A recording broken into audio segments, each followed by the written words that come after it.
Assalamu alaikum. My name is Hina. My assignment is on dividing human resource management is on compensation. Topic मेरा है compensation. तो सबसे पहले हम compensation देखेंगे कि इसका मतलब क्या है। कंपनसेशन का मतलब जब आप किसी ऑर्गेनाइजेशन में काम करते हैं तो आपको क्या बेनिफिट्स मिलते हैं। वो आपकी सैलरी हो सकती है, आपके इंसेंटिव्स हो सकते हैं। कंपनसेशन किसी भी सूरत में हो सकता है। उसके बाद हम डेफिनेशन ऑफ कंपनसेशन पढ़ेंगे। तो the term compensation includes everything an employees receive in exchange return of the service rendered. यानी इस चीज़ को कहेंगे जो एम्प्लॉय को काम के बदले में मिलता है, चाहे वो पेमेंट हो या किसी भी कोई भी बेनिफिट हो जो एम्प्लॉय को काम के बदले में दिया जाता है, इसे कंपनसेशन कहते हैं। कैसिको के मुताबिक डायरेक्ट कैश पेमेंट यानी एम्प्लॉय को काम के बदले में डायरेक्टली पे करना। कंपनसेशन वो वाहिद तरीका होता है जिसकी हेल्प से एम्प्लॉय की इनकी सर्विस के लिए रिवार्ड दिया जाता है। जब भी कोई एम्प्लॉय किसी जॉब को एक्सेप्ट करने के बारे में सोचता है तो इसके डिसीजन में कंपनसेशन एक बहुत ही इंपॉर्टेंट रोल प्ले करता है। कंपनसेशन से ही एम्प्लॉय को जॉब को एक्सेप्ट या रिजेक्ट करने में आसान हेल्प मिलता है। उसके बाद हम देखेंगे कि इसके यूजेस ऑफ कंपनसेशन क्या है, यानी कि कंपनसेशन कहाँ कहाँ यूज़ होती है। तो सबसे पहले है टू रिक्रूट, यानी कि क्वालिफाइड एम्प्लॉयज़, अच्छे और क्वालिफाइड एम्प्लॉयज़ को रीट्रेन करने के लिए कंपनसेशन को रिक्रूट करने के लिए कंपनसेशन यूज़ होता है। उसके बाद है टू रीट्रेन, यानी कि ऑर्गेनाइजेशन में अच्छे और क्वालिफाइड एम्प्लॉयज़ को रीट्रेन करने के लिए कंपनसेशन का इस्तेमाल किया जाता है। उसके बाद है टू रिवॉर्ड, मोटिवेट एम्प्लॉयज़ को, मतलब जब भी कोई एम्प्लॉयज़ बहुत अच्छा परफॉर्म करता है तो उसे रिवार्ड देने के लिए भी कंपनसेशन यूज़ होता है। यानी कि किसी भी जब कोई काम अच्छा करता है तो उसको रिवार्ड की सूरत में दिया जाता है, तो इसे कंपनसेशन यूज़ होता है। उसके बाद है टाइप्स ऑफ कंपनसेशन। सबसे पहले है basic salary. Basic salary indicates the fix amount of money the organisation pays to the employees regularly in against of service rendered by the employees। यानी कि जब एम्प्लॉय अपना सर्विस प्रोवाइड करता है तो ऑर्गेनाइजेशन एम्प्लॉय को हर महीने एक फिक्स्ड अमाउंट देता है जिसे सैलरी कहते हैं। बेसिक सैलरी जब जब रियल लाइफ में सिचुएशन में सैलरी का कैलकुलेशन किया जाता है, इसमें हाउस अलाउंसेस, डियरेंस अलाउंसेस भी जुड़ा होता है। ये सब जोड़कर एम्प्लॉय को दिया जाता है।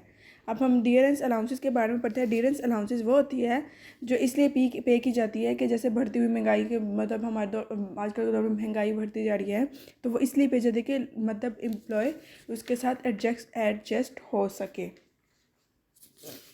ठीक है। उसके बाद है सेकंड वन, बोनस। सैलरी के अलावा ऑर्गेनाइजेशन कुछ पैसा एम्प्लॉयज़ को बोनस की सूरत भी देता है। एम्प्लॉयज़ का सैलरी एनुअल का कुछ हिस्सा होता है जो बोनस कुछ खास फेस्टिवल या कुछ खास मौक़ों पर दिया जाता है। बोनस एम्प्लॉयज़ को हौसले को बढ़ाता है, यानी कि बोनस उसको सैलरी के अलावा दिया जाता है और वो किसी किसी ख़ास फेस्टिवल वगैरह में दिया जाता है। इससे एम्प्लॉयज़ का हौसला भी बढ़ता है। थर्ड वन है workers compensation.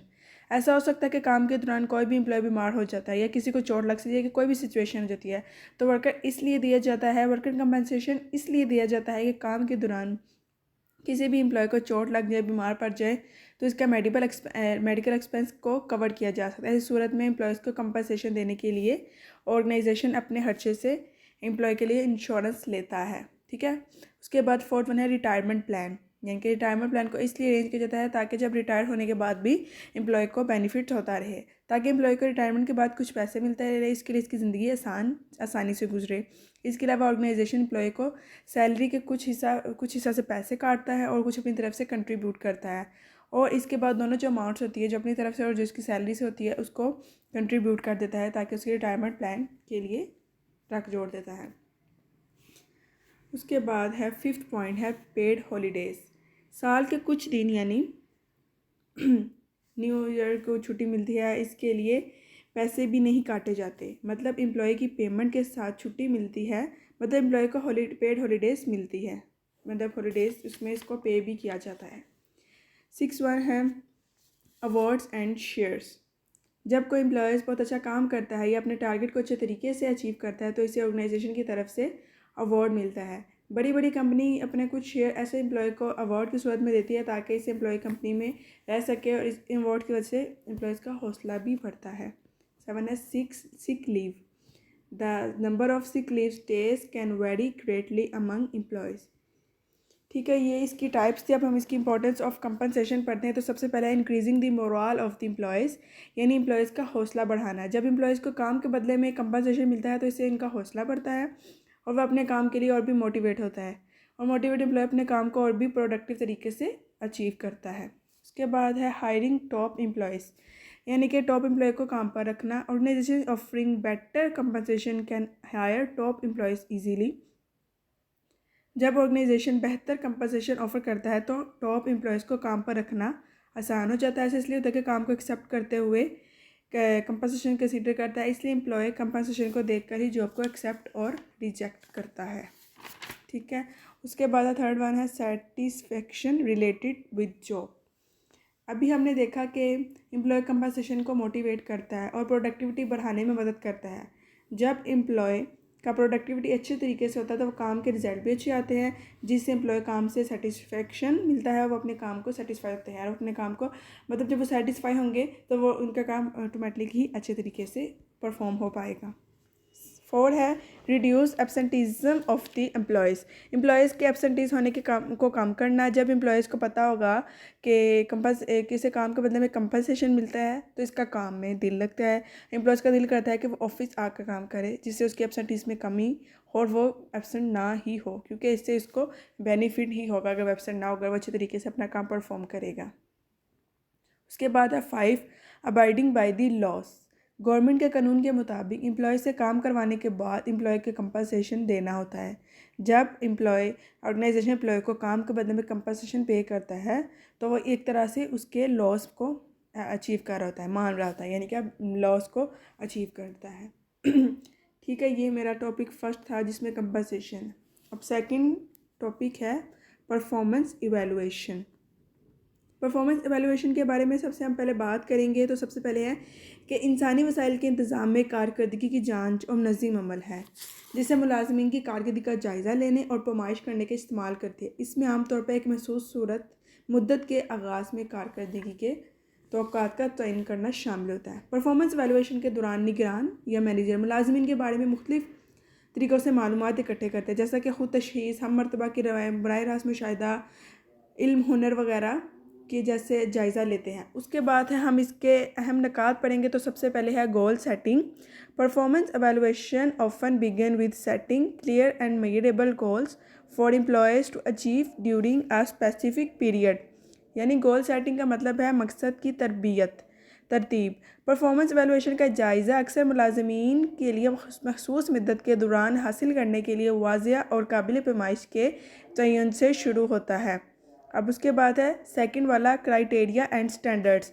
Evaluation are based on predetermined about employees performance standards that aligns with the job requirements and organisation goal, यानी कि म्यार और म्यारात। परफॉर्मेंस एवेलुएशन से पहले तयशुदा म्यारात और कारकर्दगी के म्यारात पर मुबन्नी होते हैं, जो मुलाजमत की ज़रूरियात और तंजीमी अहदाफ के मुताबिक होते हैं।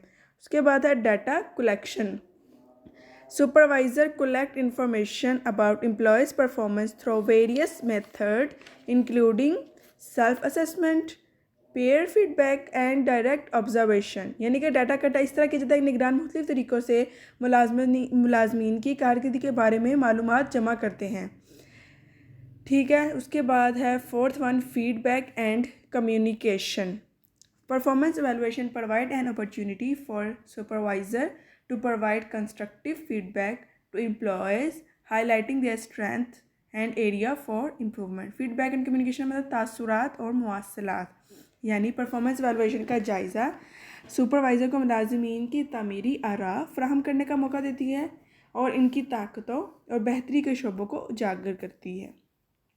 उसके बाद है फिफ्थ वाला है डेवलपमेंट एंड ट्रेनिंग, यानी कि तरक्की और तरबियत। एवेलुएशन इन इलाकों की निशानदेही करने में मदद करते हैं जहां मुलाजमीन अपनी महारतों और कारकर्दगी को बढ़ाने के लिए इजाफी तरबियत या तरक्की के मौका से फ़ायदा उठा सकते हैं। उसके बाद 6 वाला performance improvement plans. In case where employees are not meeting performance expectations, performance evaluation may lead to the creation of performance improvement plans to address the specific area of concern, यानी कि तरक्की और तरबियत। ऐसी सूरतों में जहां मुलाजमीन की कारकर्दगी की तवक्कुआत पर पूरा नहीं उतर रहे होते, वहां पर ये परफॉर्मेंस इम्प्रूवमेंट प्लान्स बनाए जाते हैं जिससे इसकी अच्छे से वैल्यूएशन हो सकती है।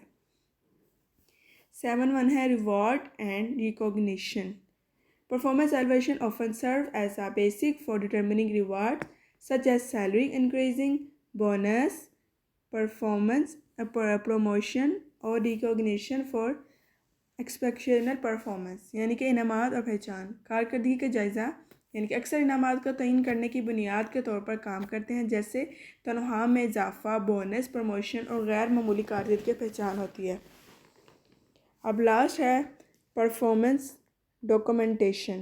Evaluation provide a record of an employee's performance over time, which can be used for future reference, decision making or legal purpose if necessary.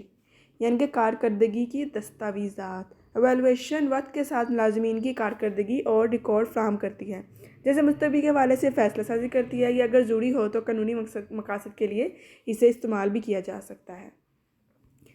तो ये मेरे दोनों मेरा टॉपिक कंप्लीट हो गया है।